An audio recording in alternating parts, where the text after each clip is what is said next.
আসসালামু আলাইকুম। প্রিয় নবম দশম শ্রেণীর ব্যবসা শিক্ষা শাখার ছাত্রছাত্রীবৃন্দ, সম্মানিত অভিভাবক মণ্ডলী এবং এই মুহূর্তে যেখান থেকে আজকের লাইভ ক্লাসে সংযুক্ত হয়েছেন সবাইকে আহমেদ বাউনী একাডেমির অনলাইন স্কুলের পক্ষ থেকে স্বাগত। প্রিয় শিক্ষার্থীবৃন্দ, যারা নবম শ্রেণীতে আসো, নিউ 10 অর্থাৎ দশম শ্রেণীতে আসো এবং যারা 2021 সালের এসএসসি পরীক্ষা দেওয়ার জন্য প্রস্তুতি নিয়ে রেখেছো, সবার জন্যই আমি রফিকুল ইসলাম, সহকারী শিক্ষক, ব্যবসা শিক্ষা শাখা, Ahmed Bawany academy school and college, তোমাদের সামনে হিসাব বিজ্ঞান বিষয়ের দ্বিতীয় অধ্যায় নিয়ে হাজির হলাম।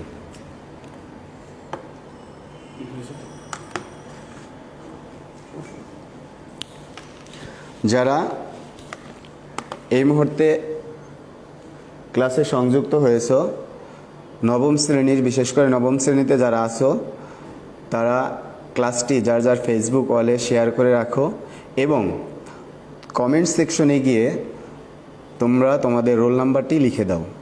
কারা কারা ক্লাস করছে সেটা আমি বুঝতে পারবো। দেখো, এখানে কিছু চিত্র দেখা যাচ্ছে। কাঁচা বাজার, টাকার আদান প্রদান, শেয়ার মার্কেটের সূচক, এটিএম মেশিনে মাধ্যমে টাকার লেনদেন হচ্ছে, অর্থাৎ আদান প্রদান হচ্ছে। এই আদান প্রদান দেখে আমরা বুঝতে পারছি আজকে আমাদের পার্ট হচ্ছে লেনদেন। আজকের পার্ট লেনদেন। এই পার্ট শেষে আমরা যা জানতে পারবো, দেখো, লেনদেনের ধারণা ব্যাখ্যা করতে পারবো, হিসাব সমীকরণ অনুযায়ী হিসাবের শ্রেণীবিভাগ ব্যাখ্যা করতে পারবো, আধুনিক পদ্ধতিতে হিসাবের শ্রেণীবিভাগ ব্যাখ্যা করতে পারবো, হিসাব সমীকরণে ব্যবসায়িক লেনদেনের প্রভাব ব্যাখ্যা করতে পারবো, মালিকানা সত্ত্ব নির্ণয় করতে পারবো। তো একটি একটি করে শিক্ষণফল আমরা আলোচনায় চলে যাচ্ছি।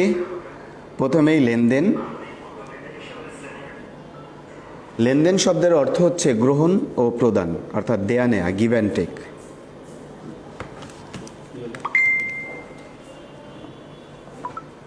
একটু দেখো তো, একটি একটি করে আমি একটু দেখতেছি কারা কারা এই মুহূর্তে সংযুক্ত হয়েছে। অনেকেই সংযুক্ত হচ্ছে দেখা যাচ্ছে। হ্যাঁ, তো যাই হোক, লেনদেন শব্দের অর্থ গ্রহণ ও প্রদান, অর্থাৎ সব ধরনের দেয়া নেয়াকে আমরা লেনদেন বলবো না। অর্থের আদান প্রদান বা অর্থের মাপকাঠিতে পরিমাপ করা যায় এরূপ কোনো দ্রব্য বা সেবার আদান প্রদান যদি হয়, তখন ওই সমস্ত ঘটনাকে আমরা লেনদেন বলবো। অর্থাৎ লেনদেন হচ্ছে ঘটনা থেকে সৃষ্ট। ঘটনা হচ্ছে দুই ধরনের, আর্থিক ঘটনা এবং অনার্থিক ঘটনা।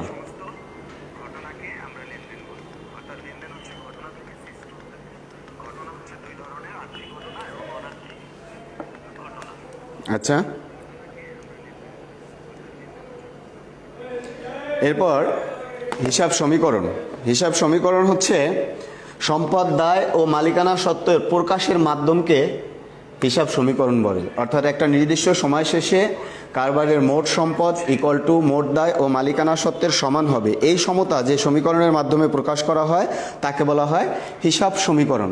অনেকেই যুক্ত হয়েছে, নামিরা রোল নাম্বার লিখে দিয়েছে, শিহাব আহমেদ, আলফাজ,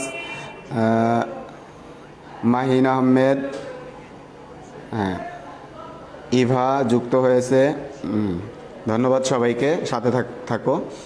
তো এখন আমরা আমাদের বইয়ের হিসাব সমীকরণটা আমরা দেখেছি। হিসাব সমীকরণ হচ্ছে equal to L plus E. এখানে এ হচ্ছে অ্যাসেট, এল হচ্ছে লায়াবিলিটিস, ই হচ্ছে ইকুইটি মানে মালিকানা সত্ত্ব।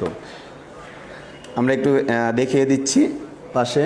Asset, liabilities, equity. সম্পদ হচ্ছে অর্থনৈতিক পরিসম্পদ, অর্থাৎ যার অর্থনৈতিক বাজার মূল্য থাকে, ব্যবসায় ব্যবহার করি যাহা, সম্পদ আমার তাহা। অর্থাৎ আমরা ব্যবসায় যা ব্যবহার করি এটাকে আমরা সম্পদ বলি।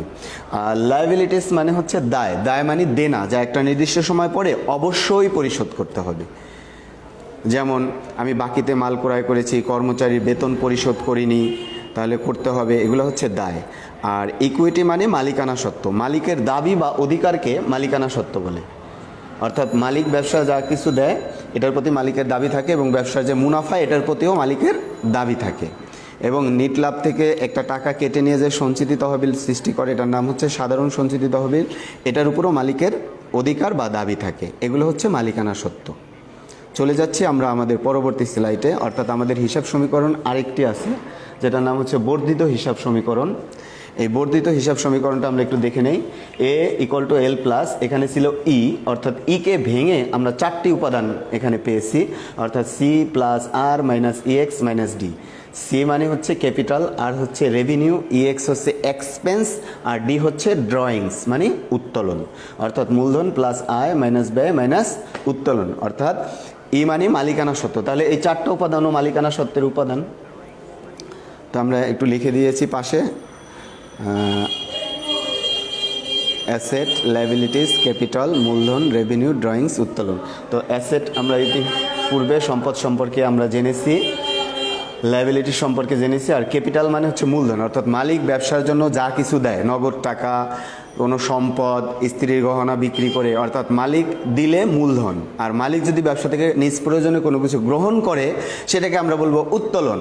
যেমন নিজ প্রয়োজনে নগদ টাকা নিয়েছে, তারপরে পণ্য ব্যবহার করেছে, মেয়ের বিয়েতে ব্যবসার একটা প্রোডাক্ট সে উপহার দিয়েছে, এগুলো হচ্ছে মালিকের নেওয়া। ব্যবসা থেকে টাকা নিয়ে ছেলের স্কুলের বেতন পরিশোধ করা হয়েছে, অর্থাৎ মালিক ব্যবসা থেকে কোনো কিছু গ্রহণ করলেই এটা আমরা উত্তোলন বলবো। আর রেভিনিউ মানে হচ্ছে আয়, অর্থাৎ কোনো পণ্য বা সেবার বিনিময়ে প্রাপ্ত বা প্রাপ্য অর্থকে আয় বলে। অর্থাৎ কোনো পণ্য বা সেবার বিনিময়ে যদি আমাদের টাকা আসে বা আসবে সেটাকে আমরা আয় বলবো। আর ব্যয় হচ্ছে কোনো পণ্য বা সেবার বিনিময়ে প্রদত্ত অর্থ যেটা, এটাকে আমরা ব্যয় বলবো। তো আমরা চলে যাচ্ছি আমাদের পরবর্তী স্লাইডে, হিসাব। হিসাব হলো লেনদেনের সংক্ষিপ্ত ও শ্রেণীবদ্ধ বিবরণী, অর্থাৎ লেনদেনকে যে সাজিয়ে লিখতে হয় এটাকে বলা হয় হিসাব। এই আধুনিক পদ্ধতিতে হিসাবকে 5 ভাগে ভাগ করা হয়েছে: সম্পদ, দায়, মালিকানা সত্ত্ব, আয়, ব্যয়। ইতিপূর্বে এগুলো সম্পর্কে আমরা জেনেছি। এগুলোর প্রত্যেকটার আবার বিপরীত আয়, বিপরীত সম্পদ এগুলো আছে। এগুলোর উদাহরণ আমরা একটা একটা করে জেনে নিব। বিপরীত সম্পদ যেমন পুঞ্জীভূত অপচয়, বিপরীত দায় আছে, পাওনাদারে বাট্টা সঞ্চিতি, বিপরীত মালিকানা সত্ত্ব মানে উত্তোলন, এগুলোকে বিপরীত বলে। এগুলোর প্রয়োগ যদিও আমাদের 9-10 বইতে নাই, দরকারও নাই আমাদের। আমরা এখন একটু সম্পদ চিনব। এখানে কতগুলো চিত্র তোমরা দেখতে পাচ্ছ, যেমন wardrobe, sofa, dressing table, chair, খাট, এগুলো সব আমরা চিনি। এগুলোকে বলা হয় আসবাবপত্র। এগুলো যদি ব্যবহারের উদ্দেশ্যে ব্যবসায় কেনা হয় তখন এটা আমাদের আসবাবপত্র, আর যদি বিক্রির উদ্দেশ্যে কেনা হয় তখন এটাকে আমরা ক্রয় বা প্রোডাক্ট বা পণ্য বলবো, অর্থাৎ ক্রয়। পণ্য থাকলে ক্রয় হবে। চলে যাচ্ছি আমরা আমাদের পরবর্তী স্লাইডে। এখানেও কিছু সম্পদ দেখা যাচ্ছে, ঘোড়ার গাড়ি, ঘোড়া এবং গাড়ি, এটাকে বলবো আমরা ঘোড়া ও গাড়ি, ঘোড়ার গাড়ি, এটাও এক ধরনের সম্পদ। এরপর আমরা চলে যাচ্ছি পরবর্তী স্লাইডে। এখানে দেখা যাচ্ছে একটা বিল্ডিং, আবার একটা একখণ্ড জমি, এটাকে আমরা বলবো কি বলবো, এটাকে বলবো হচ্ছে ভূমি ও দালান কোঠা। এটার নাম ভূমি ও দালান কোঠা। দেখো, হ্যাঁ। এরপরে আরও কিছু সম্পদ আমরা দেখতে পাচ্ছি, কলকব্জা ও যন্ত্রপাতি, অর্থাৎ উৎপাদন কাজে ব্যবহৃত হয়, এগুলোকে বলা হয় কলকব্জা ও যন্ত্রপাতি। এরপর আমরা দেখতে পাচ্ছি সব electronics item, TV, fridge, fan, printer machine, telephone, এগুলোকে বলবো আমরা অফিস সরঞ্জাম। এগুলোকে বলবো অফিস সরঞ্জাম। দেখো, তারপরে বাড়িঘর, এই যে বাড়িঘর থাকলে এটাকে বাড়িঘর বলবো। এটাকে বলা হয় অর্নামেন্টস, গহনাপত্র, দেখা যাচ্ছে এখানে গহনাপত্র। ইউটেন্সিল, তৈজসপত্র যাকে বলা হয়, ব্যবহার করা হয়, এটাকে ইউটেন্সিল বলে ইংরেজিতে, বাংলা বলে তৈজসপত্র। তারপরে কোনো সম্পত্তি ক্রয় না করে ভাড়ায় ব্যবহার করার নাম হচ্ছে ইজারা সম্পত্তি, অর্থাৎ লিজ হোল্ড প্রপার্টি, ইজারা সম্পত্তি। তারপরে যে পিক আপ ভ্যান, এটাকে বলা হয় ডেলিভারি ভ্যান। অর্থাৎ আমরা কিছু স্থায়ী সম্পদের এখানে দেখলাম এবং নামগুলা জানলাম। অর্থাৎ যে সম্পদ একবার ক্রয় করলে দীর্ঘদিন এর ফল বা সুবিধা ভোগ করা যায় তাকে স্থায়ী সম্পদ বলে। এই স্থায়ী সম্পদ আর একটা ধরন আছে, যেটা হচ্ছে সুনাম, প্যাটেন্ট, ট্রেডমার্ক, কপিরাইট। এটা হচ্ছে অস্পর্শনীয় স্থায়ী সম্পদ, সুনাম, প্যাটেন্ট, ট্রেডমার্ক, কপিরাইট। এগুলো তোমরা একটু জেনে নিবা। এরপর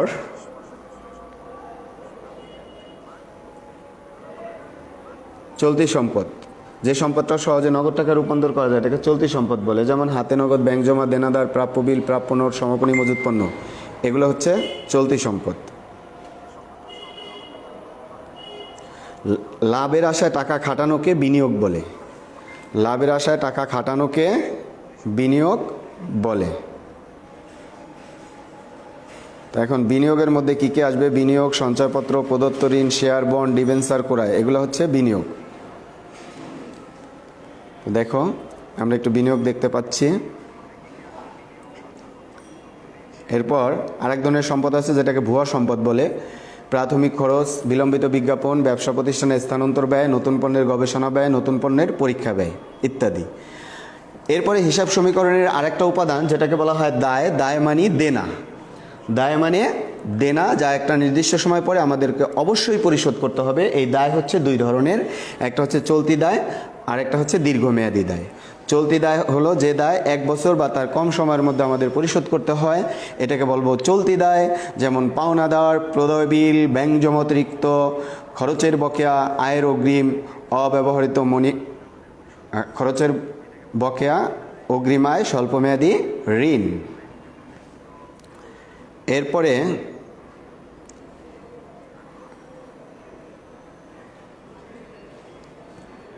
দীর্ঘমেয়াদী দায় হচ্ছে ঋণ, বন্ধক ঋণ, গৃহীত ঋণ, ব্যাংক ঋণ, এটসেট্রা ইত্যাদি।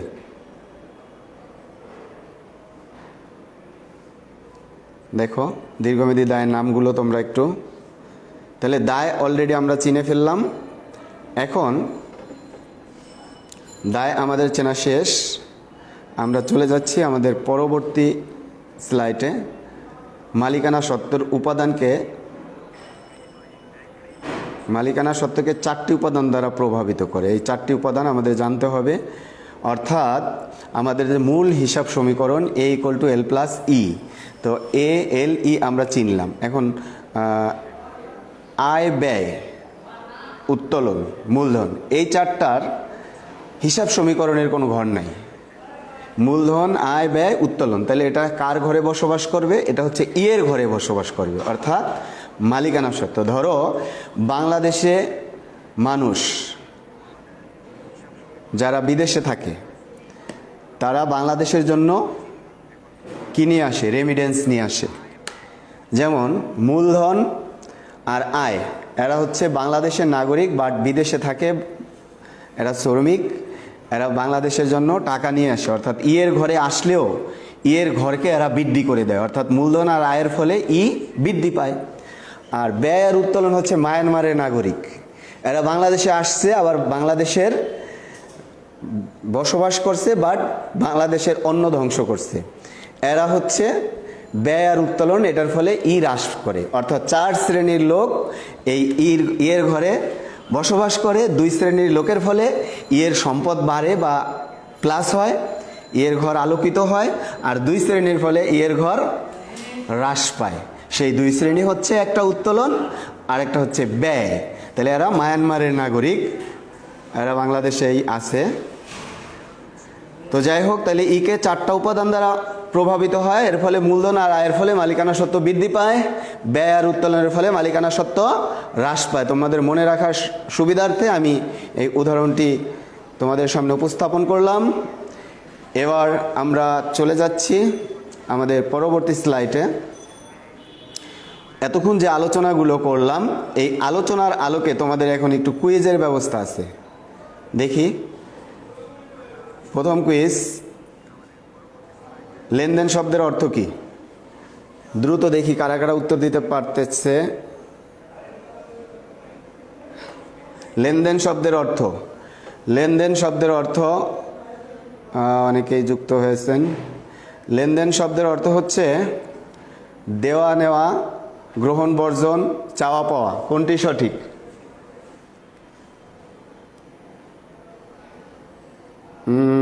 সঠিক উত্তর লাবিব হাসান নীরব। কোনটি সঠিক? আমাদের সময় চলে যাচ্ছে, আমরা বেশিক্ষণ ওয়েট করব না। এখনো সঠিক উত্তর আমি পাচ্ছি না। লেনদেন শব্দের অর্থ হচ্ছে গ্রহণ ও প্রদান। আমরা চলে যাচ্ছি আমাদের পরবর্তী কুইজে। কোনটি অস্পর্শনীয় সম্পদ? অস্পর্শনীয় সম্পদ দালান কোঠা, সুনাম ও ট্রেডমার্ক, নগদ অর্থ, আসবাবপত্র। এগুলো কিন্তু ক্লাসে আলোচনা হয়েছে।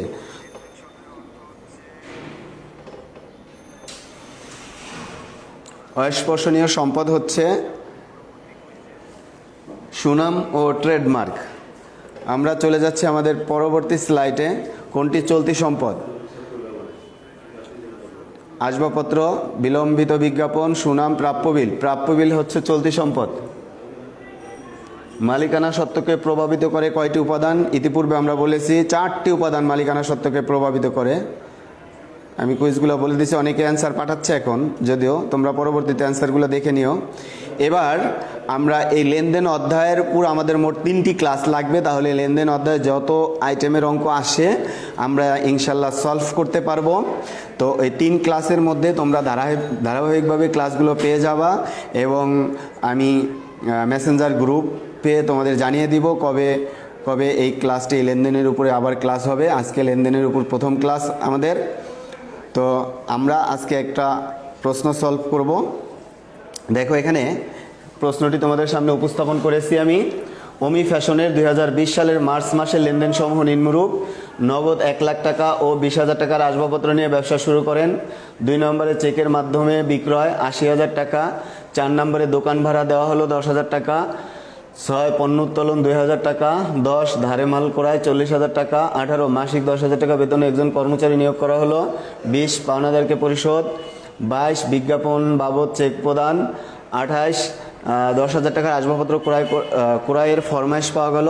31 তারিখে হচ্ছে, মানে 7 নম্বরে হচ্ছে মণিহারি ক্রয়।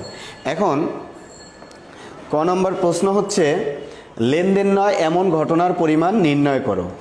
লেনদেন নয়, এখানে আমরা 2টা ঘটনাকে আমরা লেনদেন বলে চিহ্নিত করতে পারবো না। সেটা হচ্ছে মাসিক 10,000 টাকা বেতনে একজন কর্মচারী নিয়োগ দেওয়া হলো। এই কর্মচারী নিয়োগ দেওয়ার সাথে অর্থের আদান প্রদান ঘটেনি, অর্থাৎ আর্থিক অবস্থার পরিবর্তন ঘটেনি, তাই এটাকে আমরা লেনদেন বলবো না। অর্থাৎ লেনদেন হতে হলে লেনদেনের আমাদের যে 7টি বৈশিষ্ট্য আছে আমাদের বইতে, 7টি বৈশিষ্ট্যের কোনো না কোনো বৈশিষ্ট্যের সাথে মিলতে হবে। তো এখানে আর্থিক অবস্থার পরিবর্তন হয় নাই, এই কারণে আমরা এটাকে লেনদেন বলবো না। আরেকটা হচ্ছে 10,000 টাকার আসবাবপত্র ক্রয়ের ফরমাইশ পাওয়া গেল। ফরমাইশ মানে হচ্ছে অর্ডার। তাহলে অর্ডার পেয়েছি যে এত টাকার আমাকে মাল দিয়েন, তো আমরা আসলে মাল দেই নাই, টাকাও নেই নাই, বা টাকা পরে নিব এটাও বলি নাই, সো এটাকেও আমরা লেনদেন বলবো না। তাহলে ক নম্বর প্রশ্নটা আমাদের সলভ করতে হলে তারিখ, বিবরণ আর টাকা, এই 3টা কলাম করে শুধু যোগ করে দিলেই হবে কোন কোন ঘটনা লেনদেন নয়। শিক্ষার্থীরা, তাহলে 2টা ঘটনা লেনদেন না, আমি এই যে তোমাদের সামনে উপস্থাপন করলাম। একটা হচ্ছে মাসিক 10,000 টাকা বেতনে একজন কর্মচারী নিয়োগ দেওয়া হলো, আর 10,000 টাকার আসবাবপত্র ক্রয় এর ফরমাইশ পাওয়া গেল। তো আমরা এই 2টা এখানে শুধু তারিখ, বিবরণ আর টাকা লিখে যোগ করে দিলাম, তাহলে মোট লেনদেনের পরিমাণ পেয়ে গেলাম। আমরা চলে যাচ্ছি আমাদের খ নম্বর প্রশ্নে। দেখি খ নম্বরে কি আছে। খ নম্বরে আছে হিসাব সমীকরণের প্রভাব। এই হিসাব সমীকরণের প্রভাব করতে হলে আগে আমাকে এই অঙ্কের মধ্যে কতগুলো ঘর হবে এই ঘরটা সিলেক্ট করে নিতে হয়। তো শিক্ষার্থীরা যারা বর্তমানে পরীক্ষার্থী আছো তাদের তো খুঁজেই পাওয়া যায় না ক্লাসে, কারণ অনেকেই বার্থডে পার্টি নিয়ে ব্যস্ত থাকে। তারা যে ছাত্র আছে এটা অনেকে ভুলে গেছে। তাই গার্ডিয়ানদের প্রতি আবেদন থাকবে, আপনারা আপনার সন্তানকে অন্তত ক্লাসটি দেখান। অনেকেই কিন্তু বইয়ের অঙ্কই এখন পারে না, দিলে ভুলে যায়, তারা মনে হয় নতুন 9-এ পড়তেছে। তো তাদের প্রতি রিকোয়েস্ট, এই লেনদেন অধ্যায়ের অঙ্কগুলো যাতে তারা করে, এই ক্লাসটা দেখে বইয়ের অঙ্কগুলো যাতে প্র্যাকটিস করে, তাহলেও তারা পরীক্ষায় অ্যান্সার করে আসতে পারবে। তো প্রথমেই হিসাব সমীকরণের প্রভাব অর্থাৎ বিবরণী ছক দেখাইতে হলে আমি যে অঙ্কটা করব, এই অঙ্কের মধ্যে সম্পদ দিকে কয়টা সম্পদ আছে, দায় ও মালিকানা সত্ত্বের দিকে কয়টা দায় ও মালিকানা সত্ত্ব আছে, এই ঘরগুলা সিলেক্ট করতে হয়। তাহলে আমরা প্রথমে সিলেক্ট করি নগদ 1,00,000 টাকা ও 20,000 টাকার আসবাবপত্র নিয়ে ব্যবসা শুরু হয়েছে। তাহলে নগদ টাকা নিয়ে যদি শুরু হয়, তাহলে এখানে নগদান হিসাব, আসবাবপত্র নিয়ে শুরু করলে আসবাবপত্র হিসাব। আর যেহেতু এই টাকাগুলো বা এই সম্পদটা মালিক দিয়েছে, তো মালিক দিলে আমরা এটাকে বলবো মূলধন। তাহলে এখানে সম্পদ সাইডে হচ্ছে নগদ, তাহলে আমরা লিখলাম নগদ, আর হলো আসবাবপত্রও লিখলাম, আর এটার যোগফল হচ্ছে মূলধন। তাহলে মূলধনের নিজস্ব কোনো সক্রিয়তা নাই। ইতিপূর্বে আমি আলোচনায় বলেছি তারা হচ্ছে বিদেশে থাকে, অর্থাৎ তারা ইয়ের ঘরে বসবাস করবে, মালিকানা সত্ত্বের ঘরে বসবাস করবে। এরপরের লেনদেন হচ্ছে চেকের মাধ্যমে বিক্রয়। তো চেকের মাধ্যমে বিক্রি করলে এখানে যদি দুইটা পক্ষ আমরা বিশ্লেষণ করি, একটা হচ্ছে ব্যাংক হিসাব আর একটা হচ্ছে বিক্রয় হিসাব। ব্যাংক হিসাব যেহেতু সম্পদ, তাহলে ব্যাংক হিসাবের জায়গায় লিখলাম, আর বিক্রয় হিসাব হচ্ছে মালিকানা সত্ত্বের ঘরে যাবে, অর্থাৎ এটা হলো আয়। আয়, ব্যয়, মূলধন, উত্তোলন কার ঘরে থাকবে? এই মালিকানা সত্ত্বের ঘরে থাকবে। এরপর দোকান ভাড়া দেওয়া হলো, এখানে একটা হিসাব হচ্ছে নগদান হিসাব আর একটা হচ্ছে ভাড়া হিসাব। যেহেতু নগদানের একটা ঘর আছে, আমরা এই ঘরে লিখব, আর ভাড়া মালিকানা সত্ত্বের ঘরে লিখব। এরপরের প্রশ্নটা হচ্ছে পণ্য উত্তোলন। পণ্য উত্তোলনের দুইটা পক্ষ হচ্ছে, একটা উত্তোলন হিসাব আর একটা ক্রয় হিসাব। উত্তোলন মালিকানা সত্ত্বের ঘরে থাকবে, ক্রয় হচ্ছে ব্যয়, এটাও মালিকানা সত্ত্বের ঘরে থাকবে। এরপর আমরা চলে যাচ্ছি ধারে ক্রয়। ধারে মাল ক্রয় করলে দুইটা পক্ষ, একটা হচ্ছে পাওনাদার আর একটা হচ্ছে ক্রয়। ক্রয় যেহেতু মালিকানা সত্ত্বের উপাদান, এ ঘরে থাকবে। এরপরে মণিহারি বিজ্ঞাপন বাবদ পরিশোধ। বিজ্ঞাপন হচ্ছে ব্যয়, তাহলে বিজ্ঞাপন বাবদ আসবে আর ব্যয় এখানে আসবে। চেকে বিজ্ঞাপন প্রদান, এই কারণে ব্যাংক হিসাব হয়েছে। এখন এখানে একটু আমরা দেখতে পাচ্ছি নগদ আছে একবার দুইবার, তাহলে আমরা দুইবারের জন্য দুইটা নগদের ঘর দিব না, একটা ঘর দিব। তারপরে ব্যাংক হিসাব দুইটা আছে, দুইটার জন্য দুইটা ঘর দিব না, একটা দিব। তাহলে আমাদের এখানে ঘর হচ্ছে নগদের জন্য একটা, আসবাবপত্রের জন্য একটা, আর ব্যাংক হিসাবের জন্য একটা, তিনটা, অর্থাৎ সম্পদ দিকে তিনটা ঘর। আর দায়ের দিকে দুই পাওনাদার মিলে একটাই পাওনাদার, একটা ঘর, আর মালিকানা সত্ত্বের একটা ঘর। তাহলে সম্পদ দিকে তিনটা, দায় ও মালিকানা সত্ত্বের দিকে হচ্ছে দুইটা, মোট 5টি ঘর হবে। তা এখন আমরা এভাবে ঘর সিলেক্ট করে তারপরে ঘরটা সুন্দর করে এঁকে নিব। এই যে আমি ঘরটা এঁকে ফেলেছি। তুমি আগে পূর্ব নির্ধারিত এরকম এখানে তারিখ আর এখানে ব্যালেন্সের একটা ঘর রাখবা, এখানে A = L + E, আর এখানে মন্তব্যের কলম। তো আমরা একটু ছকের ভিতরে লিখে দেই। দেখো, তারিখ, উদ্বৃত্ত বা ব্যালেন্স, সম্পদ = দায় প্লাস মালিকানা সত্ত্ব। এখানে বাংলা লিখছি, ইংরেজিতেও লেখা যাবে। তো এখন সম্পদের মধ্যে আমাদের 3 ধরনের সম্পদ আমরা এখানে পেয়েছি, নগদ টাকা, আসবাবপত্র আর ব্যাংক। আর দায় দিকে পেয়েছি পাওনাদার প্লাস মালিকানা সত্ত্ব আর মন্তব্যের ঘর আছে। এখন যখন তুমি ঘর সিলেক্ট করে ফেললা, এখন তোমার হচ্ছে পোস্টিং দেওয়া এবং ব্যালেন্সিং করা। তো আমরা প্রথম লেনদেনটা নিয়ে আসি। প্রথম লেনদেন হচ্ছে নগদ 1,00,000 টাকা ও 20,000 টাকার আসবাবপত্র নিয়ে ব্যবসা শুরু হলো। তো নগদ টাকা নিয়ে যদি ব্যবসা শুরু করি, আসবাবপত্র নিয়ে শুরু করি, তাহলে নগদান হিসাব, আসবাবপত্র হিসাব আর মূলধন হিসাব। তো দেখো, নগদান হিসাব হচ্ছে সম্পদের উপাদান, আসবাবপত্র সম্পদের উপাদান, আর মূলধন হচ্ছে মালিকানা সত্ত্বের উপাদান। তো এই ক্ষেত্রে হিসাব সমীকরণের দুই দিক পরিবর্তন হয়েছে, অর্থাৎ এও পরিবর্তন হয়েছে, ইও পরিবর্তন হয়েছে। কোনো লেনদেন দ্বারা যদি হিসাব সমীকরণের দুই সাইড পরিবর্তন হয়, তাহলে মনে রাখতে হবে বামেও যা ডানেও তা, অর্থাৎ বামে যদি প্লাস হয় ডানেও প্লাস, বামে মাইনাস হলে ডানেও মাইনাস। তো যেহেতু নগদ টাকা ব্যবসা আসছে, আসবাবপত্র আসছে, অর্থাৎ সম্পদ বৃদ্ধি পেয়েছে, তাহলে আমাদের মালিকানা সত্ত্বেও সমপরিমাণ বৃদ্ধি পেয়েছে। আমরা এখন পোস্টিং দিয়ে দেখিয়ে দেব। এই যে দেখো, নগদ টাকা বেড়েছে, আসবাবপত্র বেড়েছে, তো এই দুইটার যোগফল হচ্ছে মূলধন। 1,20,000 টাকা মূলধনও বেড়েছে, আমরা মন্তব্যের কলমে মূলধন লিখে দিলাম। এই হলো পোস্টিং দেওয়া। এরপরে স্কেল ধরে সোজা একটা দাগ দিয়ে দিব আমরা। তাহলে দাগটা দিলাম, দাগ দেওয়ার পরে আমাদের ব্যালেন্স নামাইতে হবে, অর্থাৎ যোগফল। এখানে 1,20,000 সমান চিহ্ন প্লাস চিহ্ন 1,20,000, অর্থাৎ যা যা আছে নামিয়ে দিই আমরা। অর্থাৎ পোস্টিং দেওয়ার সময় তোমার সমান চিহ্ন প্লাস চিহ্ন দিতে হবে, দাগ দেওয়ার পরে ব্যালেন্স নামাবা যখন, তখনও সমান চিহ্ন প্লাস চিহ্ন দিয়ে যাবে। এবার চলে যাচ্ছি আমরা আমাদের দ্বিতীয় লেনদেন, চেকের মাধ্যমে পণ্য বিক্রয়। এখানে দুইটা পক্ষ, একটা হচ্ছে ব্যাংক হিসাব আর একটা হচ্ছে বিক্রয় হিসাব। ব্যাংক হিসাব হচ্ছে সম্পদের উপাদান আর বিক্রয় হচ্ছে আয় মানে মালিকানা সত্ত্বের উপাদান। অর্থাৎ এই লেনদেনের ফলে হিসাব সমীকরণের দুই দিক পরিবর্তন হয়েছে। শিক্ষার্থীরা, ইতিপূর্বে আমি বলেছি কোনো লেনদেন দ্বারা যদি হিসাব সমীকরণের দুই দিক পরিবর্তন হয় তাহলে যা যা তা তা, অর্থাৎ প্লাস হলে প্লাস, মাইনাস হলে মাইনাস। যেহেতু ব্যাংকে টাকা বৃদ্ধি পেয়েছে অর্থাৎ সম্পদ বৃদ্ধি, তাহলে মালিকানা সত্ত্ব বৃদ্ধি। তাহলে এখন আমরা পোস্টিং দিয়ে দিব। এই যে তারিখ লিখলাম 2, ব্যাংকে টাকা বৃদ্ধি, মালিকানা সত্ত্বের ঘরেও বৃদ্ধি, সমান চিহ্ন প্লাস চিহ্ন দিয়ে যেতে হবে লেনদেন পোস্টিং দেওয়ার সময়। এরপরে আবার দাগ দিবা, দাগ দেওয়ার পরে আবার যোগফল নামাবা। এই যোগফল নামানোর সময় আবার তুমি সমান চিহ্ন প্লাস চিহ্ন দিয়ে যাবে। 1,20,000, 80,000, আর এখানে হলো 2 লাখ। এবার চলে যাচ্ছি আমরা আমাদের তৃতীয় লেনদেন পোস্টিং দেওয়ার জন্য। দোকান ভাড়া দেওয়া হলো। শিক্ষার্থীরা, দোকান ভাড়া দেওয়া হলো। এখানে আমাদের দুইটা পক্ষ হচ্ছে দোকান ভাড়া হিসাব আর একটা হচ্ছে নগদান হিসাব। তাহলে নগদান হচ্ছে এর উপাদান আর ভাড়া হচ্ছে ব্যয় ই এর উপাদান। এই ক্ষেত্রেও দুই দিক পরিবর্তন, অর্থাৎ দুই দিক পরিবর্তন হলে যা যা তা তা। এখন তুমি যদি একটা পক্ষ ধরতে পারো আর একটা পক্ষ তুমি এমনিতেই পোস্টিং দিতে পারবা। প্রশ্ন আছে স্যার একটা পক্ষ কিভাবে ধরবো? একটা পক্ষ হচ্ছে যে আমার নগদ টাকা কি হ্রাস না বৃদ্ধি? দোকান ভাড়া দেওয়ার ফলে অবশ্যই নগদ টাকা হ্রাস, অর্থাৎ এ হ্রাস, তাহলে ইও হ্রাস। এখন আমরা পোস্টিং দিয়ে দিব। এই যে 10,000 টাকা নগদ হ্রাস, মালিকানা সত্ত্ব হ্রাস, দাগ দিলাম, ব্যালেন্স নামালাম, পোস্টিং দেওয়া শেষ হলো। আমরা চলে যাচ্ছি আমাদের পরবর্তী লেনদেনে। পণ্য উত্তোলন।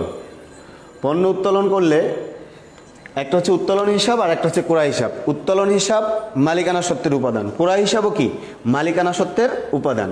তাহলে উত্তোলনের ফলে হচ্ছে মালিকানা সত্ত্ব হ্রাস, আর ক্রয় তো ব্যয়। ক্রয়ের ফলে মালিকানা সত্ত্ব হ্রাস পায়, কিন্তু এখানে পণ্য হ্রাস পেলেও, নষ্ট হলো, ভেঙে গেল, চুরি হলো, যদি পণ্য হ্রাস পায় সেই ক্ষেত্রে আমরা মালিকানা সত্ত্ব বৃদ্ধি করব। অর্থাৎ এই পণ্য উত্তোলনের ফলে একবার হচ্ছে মালিকানা সত্ত্ব হ্রাস আর একবার হচ্ছে বৃদ্ধি। এটা শুধু ই এর উপরই প্রভাব পড়েছে। এরপরে হচ্ছে ধারে ক্রয়। ধারে ক্রয়ের ফলে দুইটা পক্ষ, একটা হচ্ছে ক্রয় হিসাব আর একটা হচ্ছে পাওনাদার হিসাব। পাওনাদার হচ্ছে মালিকানা সত্ত্ব এলের উপাদান আর ক্রয় হচ্ছে মালিকানা সত্ত্বের উপাদান, অর্থাৎ একদিক পরিবর্তন। শিক্ষার্থীরা, একদিক পরিবর্তন হইলে একটা প্লাস আর একটা মাইনাস। তো আমরা যদি মনে করি যে ক্রয় হিসাব হচ্ছে ব্যয়, ব্যয়ের ফলে মালিকানা সত্ত্ব হ্রাস পাবে, তাহলে পাওনাদার অবশ্যই বৃদ্ধি পাবে।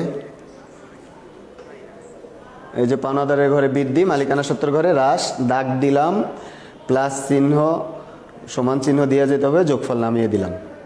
এবার চলে যাচ্ছি আমরা আমাদের পরবর্তী লেনদেনে। পাওনাদারকে পরিশোধ 20 তারিখ। পাওনাদারকে পরিশোধ করলে একটা হচ্ছে পাওনাদার হিসাব আর একটা হচ্ছে নগদান হিসাব। পাওনাদার হচ্ছে এলের উপাদান আর নগদ হচ্ছে সম্পদের উপাদান, এর উপাদান। তো দুই দিক পরিবর্তন, দুই দিক হইলে যা যা তা তা। আমি যদি মনে করি যে আমার নগদ টাকা এই ক্ষেত্রে হ্রাস, তাহলে পাওনাদারও হ্রাস, নগদের ঘরে হ্রাস আর পাওনাদারের ঘরে হ্রাস, দাগ প্লাস চিহ্ন ইকুয়াল টু চিহ্ন উদ্বৃত্ত নামিয়ে দিলাম। 85,000 থাকে, 90,000 থেকে বিয়োগ করলে, আর এখানে হলো 1,50,000 থাকে। এরপর আমরা আমাদের সর্বশেষ লেনদেনগুলো দেখি, আরও দুইটা আছে। বিজ্ঞাপন বাবদ চেক প্রদান। এখানে দুইটা হিসাব, একটা হচ্ছে বিজ্ঞাপন হিসাব আর একটা হচ্ছে ব্যাংক হিসাব। তাহলে বিজ্ঞাপন হচ্ছে মালিকানা সত্ত্বের উপাদান আর ব্যাংক হচ্ছে সম্পদের উপাদান। তাহলে দুই দিক পরিবর্তন, দুই দিক পরিবর্তন হলে যা যা তা তা। যেহেতু বিজ্ঞাপন ব্যয়, অর্থাৎ মালিকানা সত্ত্ব হ্রাস করবে ব্যয় এবং উত্তোলনের ফলে, তাহলে সম্পদও হ্রাস, ব্যাংকের ঘরেও হ্রাস। তারপর যোগফল নামিয়ে দিলাম। এবার সর্বশেষ আইটেম আমাদের মণিহারি ক্রয়। মণিহারি হিসাব আর একটা হচ্ছে নগদান হিসাব। মণিহারি হিসাব হচ্ছে ব্যয়, তো ব্যয় হইলে মালিকানা সত্ত্ব হ্রাস আর নগদ টাকাও সেই ক্ষেত্রে হ্রাস, অর্থাৎ দুই দিক পরিবর্তন। আমরা বসিয়ে দিলাম 2,000 টাকা 85 থেকে মাইনাস, এখানেও মাইনাস, এখানে তাহলে থাকবে হচ্ছে 1,38,000। হ্যাঁ, 1,38,000 আর 35,000 যোগ করলে দেখো সর্বশেষ ওই যোগফলটা নামাই দিতে হবে আমাদের। এই যে 1,73,000, অর্থাৎ দুই দিক মিলে গেছে। এই হলো হিসাব সমীকরণের প্রভাব বিবরণী ছকে। এই বিবরণী ছক আমরা দুইভাবে এই বিবরণী ছক চাইতে পারে, একটা বলতে পারে যে প্রমাণ করো যে a = l + e, এইভাবে বললে আমরা বুঝবো এটা বিবরণী ছক। অথবা হিসাব সমীকরণের প্রভাব দেখাও, তাহলেও আমরা এই বিবরণী ছকেই প্রভাব দেখাবো। শিক্ষার্থীরা, এই চ্যাপ্টারে আর এক টাইপের অঙ্ক আমাদের আছে, সেটা হচ্ছে ঘটনাগুলো লেনদেন কিনা সমীকরণ পদ্ধতিতে ব্যাখ্যা করো।